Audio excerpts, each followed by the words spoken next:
여러분, 오늘은 잠시 예레미야 49장 34절에서 39절 말씀을 깊이 생각하며 전달하고자 합니다. 여러분도 한번 찾아서 읽어보시길 바랍니다. 결론의 답변을 먼저 전합니다. 예레미야 49장 39절입니다. 그러나 마지막 날들에 내가 엘람의 포로 된 자들을 다시 데려오리라 주가 말하노라 라고 말씀합니다. 이 말씀을 세 가지 단락으로 전달해 드리겠습니다. 첫 번째로 예레미야 49장 34절 이하의 말씀은 예레미야 선지자가 유다왕 시드기야가 통치할 때 주님께 받은 말씀이라고 보시면 되십니다. 바벨론에게 멸망하기 전 남유다가 통치했던 시대의 마지막 눈물의 대언자라고 볼 수 있습니다. 이때 남유다가 BC 586년경에 바벨론에게 멸망하고 이어 바벨론도 페르시아에게 정복당합니다. 이때 페르시아는 엘람을 말하며 현재 이란이라고 보시면 되십니다. 이 말씀은 엘람으로 많은 유대 백성이 포로로 잡혀 있을 때의 시대로 보여집니다. 그렇게 49장 34절 이하의 말씀은 예레미야가 태어난 대로 페르시아가 고레스 왕 때 포로로 잡힌 유대 백성을 제1차로 포로 귀환을 시킨 시대로 보시면 되십니다. 그때부터 예루살렘 재건을 시작한 시점, 수르바벨 성전이 새로 건축되는 시점이 되는 것입니다.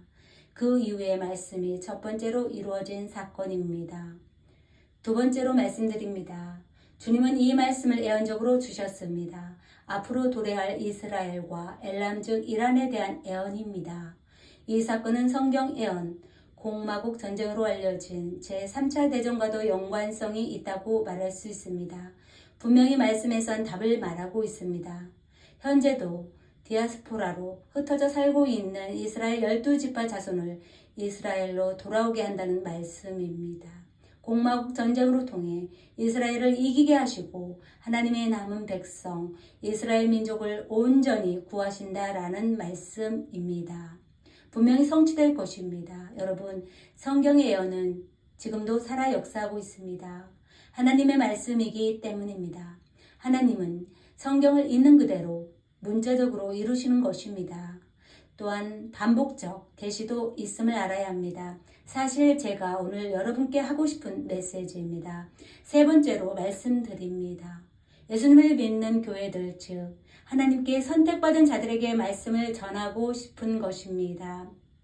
의로운 자리에 서고 있는 자들을 향해 주님은 의로의 말씀을 주십니다. 앞으로 세상에 악의 세력을 통해 의협과 협박, 공갈 즉 거짓이 난무할 것이다. 하지만 주님은 악한 세력을 향해 하늘에 내지어 사방팔방에서 심판의 발음을 가지고 와서 악한 세력을 흩으신다 하십니다. 또한 하나님의 맹렬한 분노를 가져다가 재앙을 악한 세력에게 내린다 하십니다.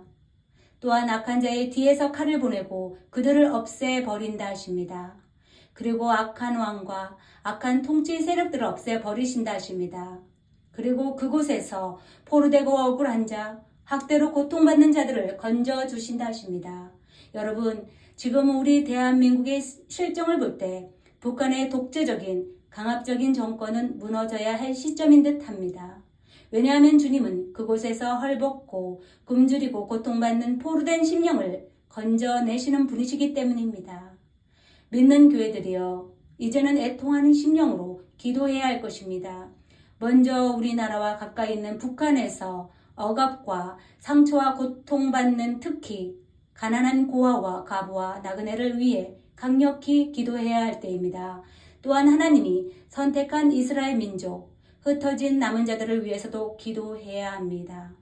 여러분, 바라옵기는 하나님의 나라가 이 땅에 속히 이루어져서 주 예수님을 믿는 모든 자들이 눈물도 슬픔도 없는 아름답고 찬란한 하나님의 나라에서 주 예수님과 영원히 살게 되기를 간절히 소망합니다.